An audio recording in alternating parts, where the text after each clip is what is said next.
Hello, Cancer. Welcome to Dove and Serpent Tarot. My name is Paul. If Cancer is your sun, moon, or rising sign, this is your reading. Please hit the like button, leave a comment. Consider subscribing to the channel, especially if this reading resonates with you. And if there is anything you would like me to pray over, or meditate upon, or send positive energy toward, please let me know. All right. Now, this is going to be a general reading, so try to be open and receptive to whatever may come through during our time together. I am merely the messenger, and I ask you to connect directly with each of these cards and use your own intuition to take you beyond the details that I might provide. And remember, Cancer, that the most important part of any tarot reading is you. And look at that, 9 of Cups right out of the gate. Happiness. The pursuit of happiness, following your bliss.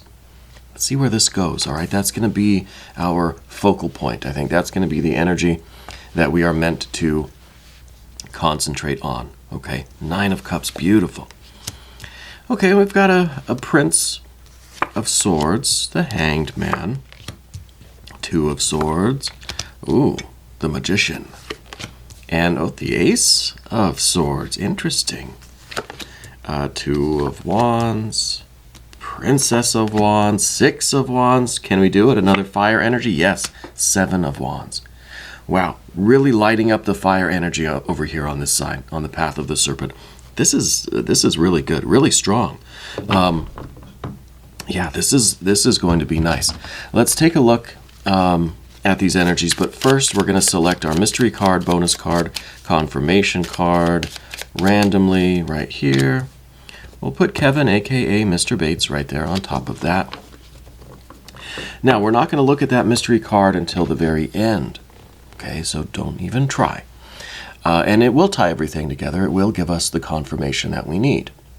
And if at any point during the reading you get an idea, a sense, a feeling of what that card is, put your prediction in the comments below, okay? It's kind of a group exercise. See if we can tap into our intuition here, okay? I hope you'll play along with me. But first, let's take a look at what we've got, because we've got major and major. Interesting major arcana cards, right? Because this is the Magician and the Hanged Man. They kind of look like mirror images of each other. Right? It looks like a kind of a reflection.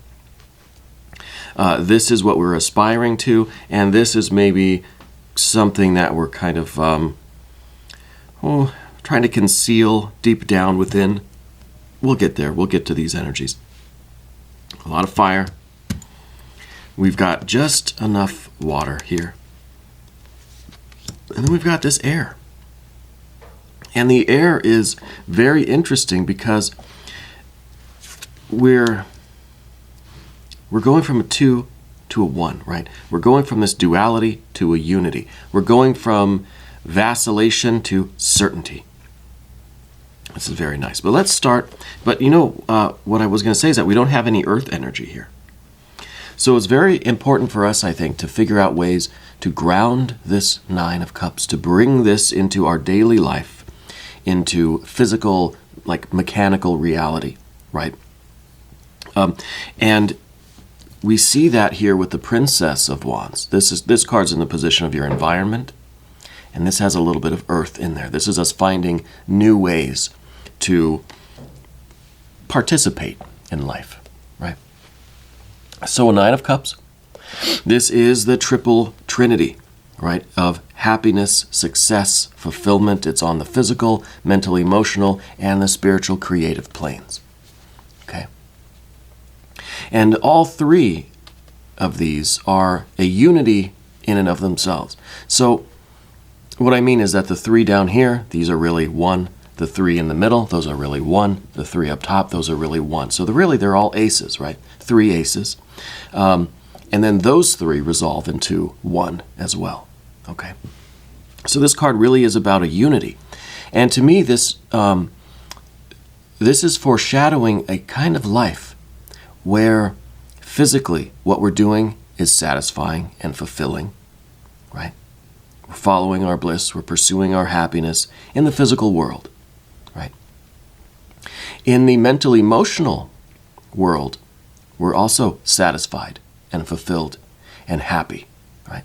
And in the spiritual creative world, same thing, right? We're unified. What we're doing with our life, our way of interacting. Now, this isn't just to say, well, you're going to find a job that fulfills every part of you, right? That satisfies all of your needs, spiritual needs and your emotional needs too at the job.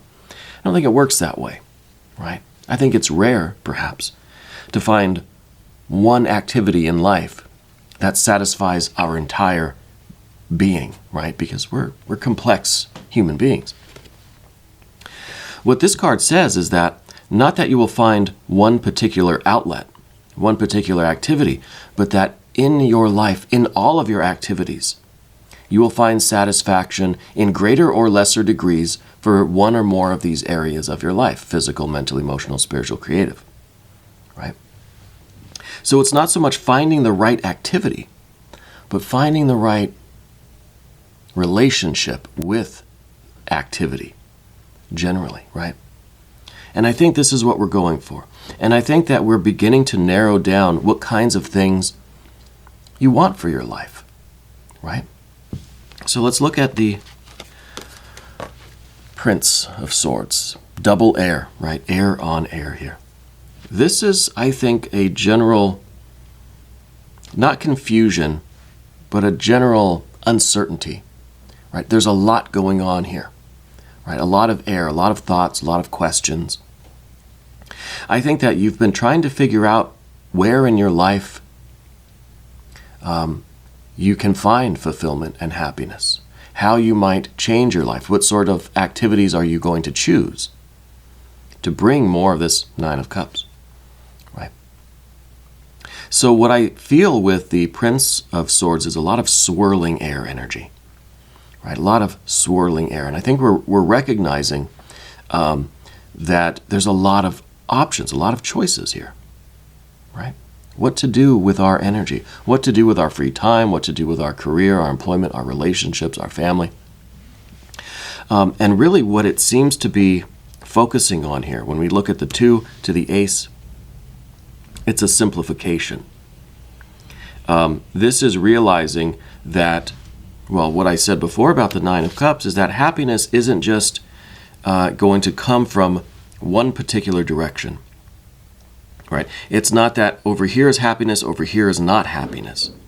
What we have to realize is that our life is one whole unit, but in this whole unit is a lot of complexity.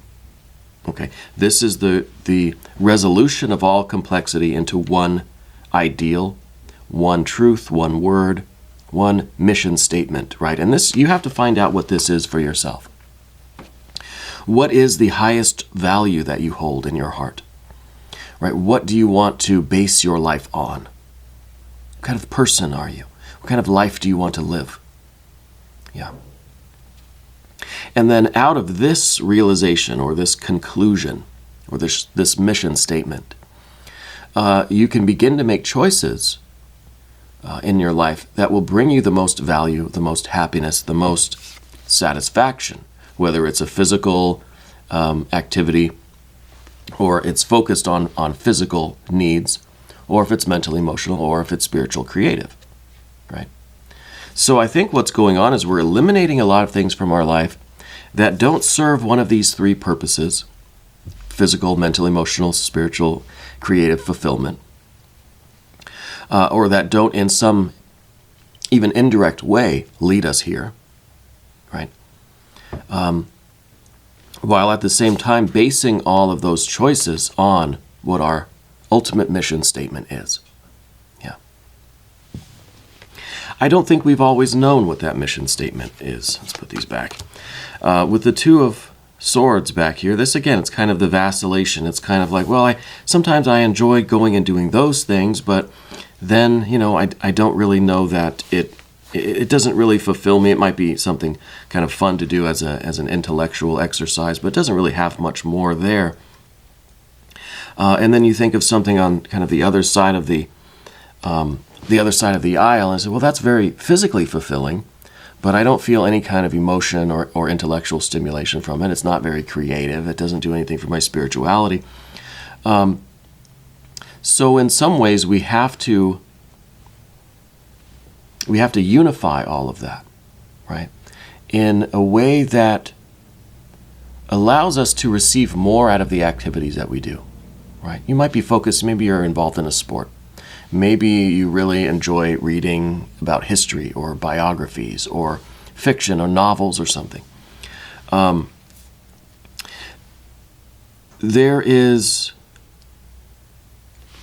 There's a lot of connection between all of these things, a lot of connection between the different levels of our being. Just because something isn't overtly a spiritual practice doesn't mean that it's not in some way an expression of your spirit, right? So a lot of it depends on that perspective. We can look at everything as being, well, that's just a physical kind of activity. There's nothing really else. There's nothing more there. Or we could see in that indirect way how everything's connected. But it's really up to your discernment. Going from a 2 to a 1, how are we going to simplify things? How can we eliminate those things from our lives that don't lead to the bliss and the happiness that we're after, right? If you feel that something is just a physical expression or a satisfaction of a physical need, you have to decide if that's worthwhile, if that is in accord with your mission statement, if that adds value, if that enriches your life, or if we could redirect that energy into something that might perhaps fill a few more cups, right, rather than just 1 or 2 or just one level. So I think that's a big message for you this week, especially when we think of this magician up at the top. Because the magician is the kind of the lead actor, right? The one that's on stage, the one that is kind of all the lights are on this energy, okay? All of the focus is on this. And this really is, it's a calling for you, almost a call to take charge of your life, right? It's kind of like this is your show, and there's a lot going on behind the scenes, and you have to make sure that everything's running smoothly. You're the one that's out here. This is your interface with the world, right? And we see some more about that kind of interfacing when we get to the path of the serpent. But we have to be the one in the director's chair, as well as the one who's like the lead actor. You know, you ever see those movies where it's the lead actor is also the one that's directing? I don't know how you can do both, but somehow they manage, right? And this is kind of the thing. We need to take the absolute control over our lives.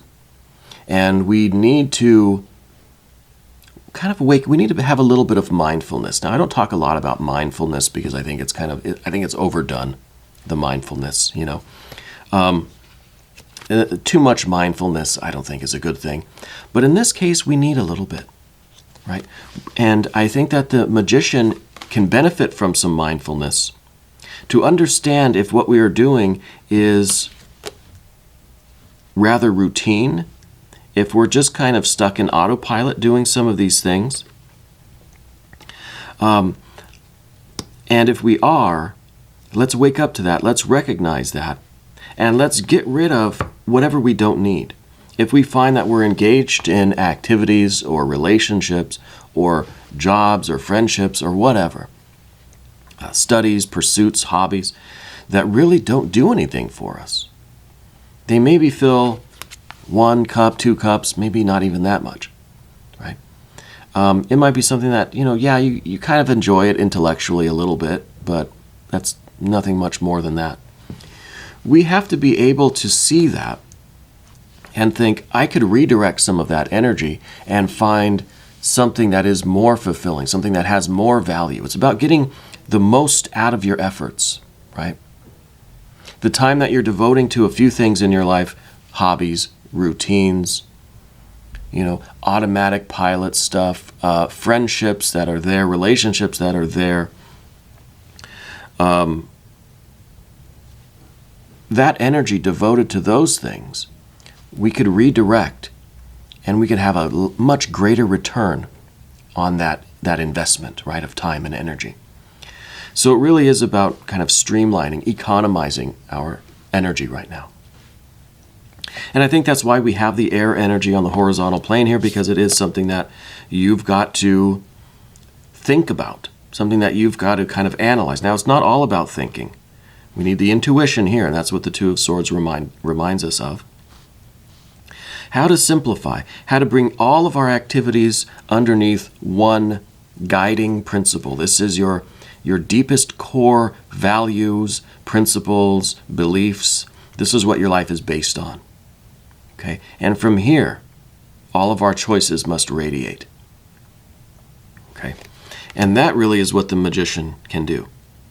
And this is the aspiration that you have, is to be this magician, to be able to create the kind of life that you want, the kind of life that produces the kind of results, the kind of effects, the kind of environment, the kind of show that you want to put on. Now, we've got to talk about this Hanged Man underneath everything. This is kind of what we're trying to suppress, I think. And for me right now, the Hanged Man is saying that you might be intuitively aware that things need to change, that your routines need to change, that your focus, that where you spend your energy needs to change. But there's this idea of being kind of stuck in that, right? This is kind of like we are almost burying our head in the sand or in the mud a little bit. And I think that this is what we need to fix. There's this feeling here of maybe not deserving much better, right? Maybe feeling like this is an impossible situation, that there is just no way out of it. But that's a feeling. That's not a rational thought, okay? And sometimes we need to be able to separate thoughts and feelings. Now, I talk a lot about joining thoughts and feelings, combining, right? Uniting the heart and the mind. And we do need to do that, but sometimes we need to do the opposite. Sometimes we need to separate them and think, well, the feeling that I'm stuck, that things can't change, that this is as good as life can be right now, that I can't do anything better, it's just not possible right now because of my responsibilities, my commitments, the way my life is at the moment. These are all feelings, right? And we keep identifying, attaching, fusing to these feelings, and we remain stuck. So we have to be able to say, no, that is just a feeling. I feel stuck. I feel as if there's no way out of this.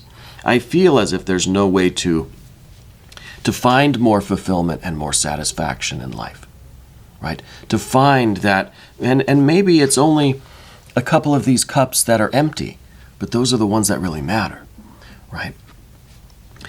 So we have to be able to separate that. And I think it's good that we've got all of this water energy, and even with Mercury, the magician, there's some fluidity here. So it's kind of water on the vertical axis and then air on the horizontal axis, right? So we have kind of the separation, just for the sake of distinction, the air and the water. And then we have them meeting right in the middle, right? So there is a union that will come, and we've got to get our thinking on the same page. We've got to understand which cups are empty here and what we might do to fulfill those, okay? And now we get to all this fire energy. Fire, fire, fire. This is really empowering. Finally, the Two of Wands. This is kind of a card that I think that we've been waiting for in the Cancer reads for a while. Taking charge. This is a no-nonsense, no BS kind of attitude, right? And this is you laying claim to your life, right? Laying claim to your life. This is you with the creative decisions. This is you as the executive producer and the director and the stage manager and the director of photography. You're all these bosses, right? All wrapped up into one. And we have to look at our lives that way. I think we have to say, everything that happens is ultimately on me. Okay? that if something isn't going right in your life, there's no one to blame, really, but ourselves. Okay. So this is kind of, this is owning it. This is owning our life, owning the responsibility to make things better, to bring in more of this lovely water energy, the pursuit of happiness. Now, taking this control leads us to the Princess of Wands. The Princess of Wands is out here experimenting, trying different things, trying new things. You don't have to sit here in the heart-mind, on the path of the dove, and figure out, what could I do with my time that would bring me the most satisfaction, the most bang for my buck, so to speak. It's not an intellectual exercise that way. We have to go out and experiment. And this is a card, it's in the environment, that says you've got to go out and try new things. You've got to go out and be bold, be confident, be assertive. Go do things that you would never do. Step into this fiery, powerful energy. This is the realm of creativity. This is the realm of action. Okay? Get creative with it. Go and experiment with different things. Try new things. Go learn a new skill. Learn a new activity. Meet some new people. Right? Whatever it is that you feel drawn to. Right? Go out and, like this card, go out and dance with the tiger.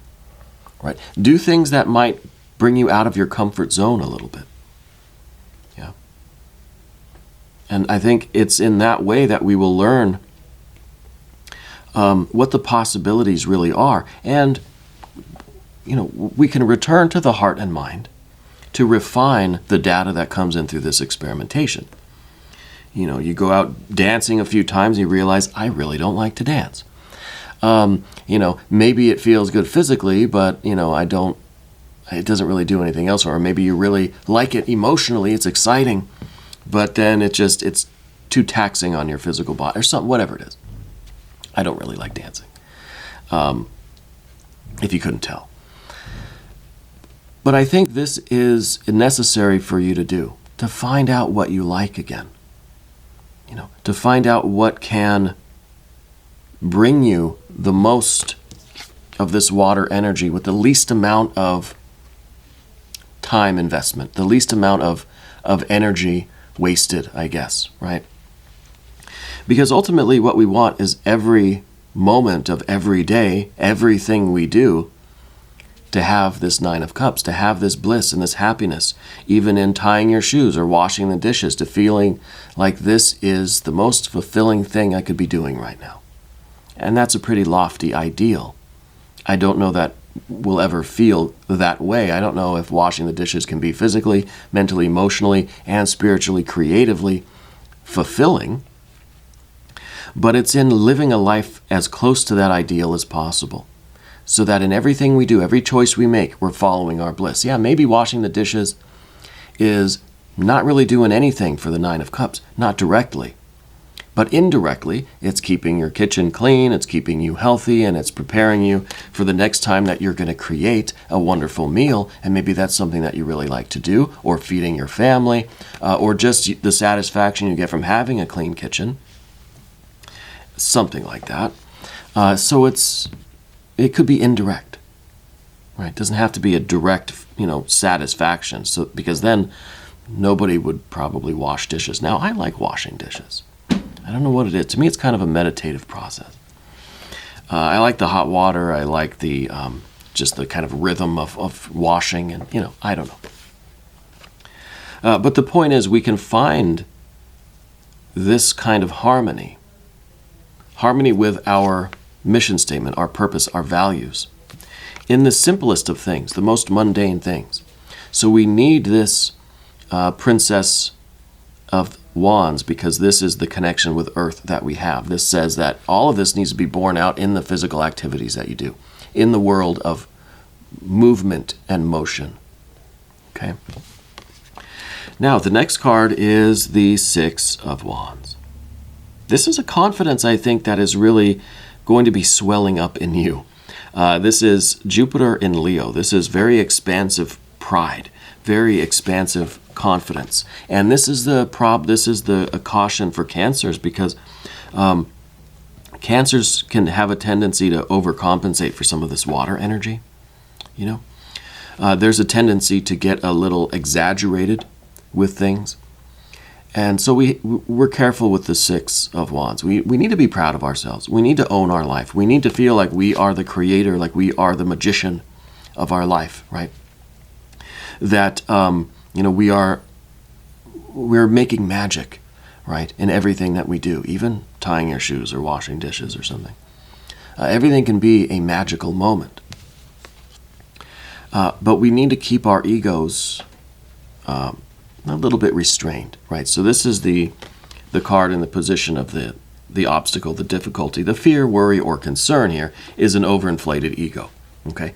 And then to kind of counteract that, we have the Seven of Wands. Now, 7 and a 6, maybe the 7 is going to be the overinflated ego, and the 6 is kind of the nice harmony and balance that we want, okay? And the reason why it might get a little inflated with the 7 of Wands, first, the 7 takes us off balance, right? The 6 is very centered, very harmonious. The 6 is nice. It's where we want to be. The 7's a little bit too much. But this is a card that brings you confidence, and this is the card that says you're going out into the world, you're pushing your boundaries, you're pushing your limits, you're doing new things, you're trying things that make you uncomfortable, you're getting outside of your comfort zone. And the more you do that, the more confident you feel. The more in control, the more powerful you feel. And so that leads us to a little bit of this inflation. Now, we need the interaction between the 6 and the 7. We need to be centered in our pride, in our power, in a calm way. We need to push ourselves to go beyond even that boundary, right? So we need the ego to be inflated a little bit, but then we need to bring it back home, right? And I think the way we do that is by remembering our sense of community. The 6 of Wands is very much about other people, right? So the way that we kind of can put this ego inflation in check, if we need to, is by being of service to others, right? To learn what are the needs of others in our lives, friends, family, your pets, your plants, whatever. Taking care of someone else, something else, fulfilling someone or something else's needs, pets, plants, people. That's a way that is going to keep us in balance, okay? This is a really good reading for you. I think this is really, really opening up a lot of doors for you. Let's take a look at the mystery card here. I wonder what this is going to be. Maybe some water energy. Maybe it'll be some solid earth energy. Yeah, maybe we'll have a major arcana card. If you have a prediction, put your answer down in the comment section. All right, and let's see what we've got here. I'm going to go ahead and say a major arcana, though. I'm kind of getting a Hierophant here, but I don't know. Maybe. No, Princess of Wands or Page of Wands. So it's identical to this card. And this is probably the biggest obstacle for Cancers. I know it is for me. We have all this in theory, right? We've got the path of the dove. It's perfect. You know, we recognize these elements. We know what we need to do. Cancers are very good at organizing and creating a system. And I feel like Cancers work on the idea until it's perfect, right?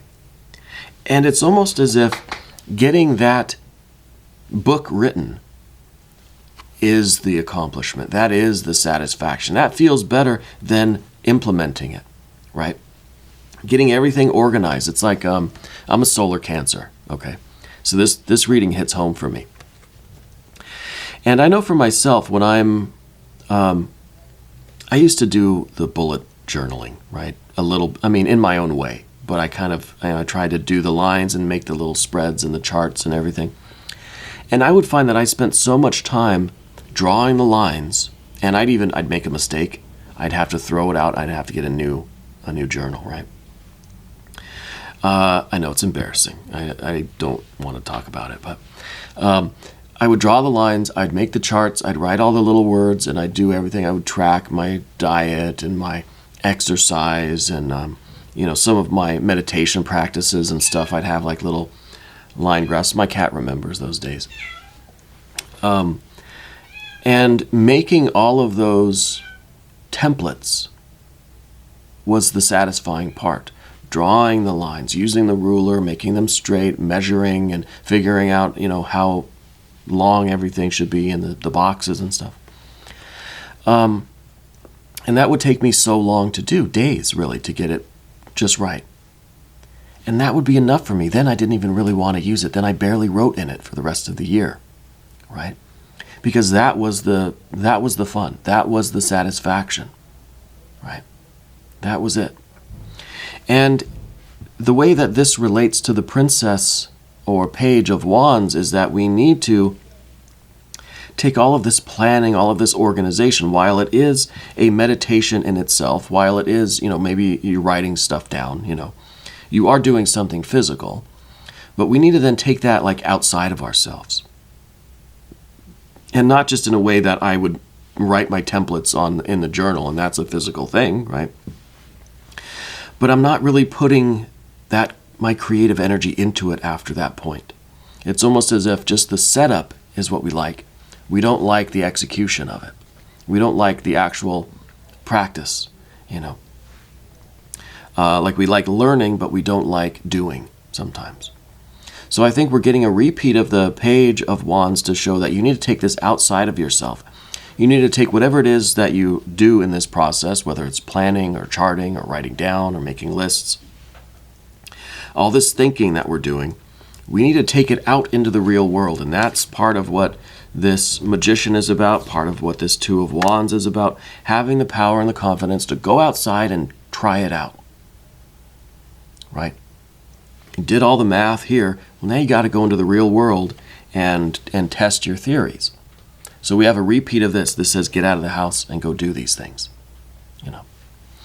We're going to go ahead and do an extended reading. Click in the corner if you would like to watch the extended reading.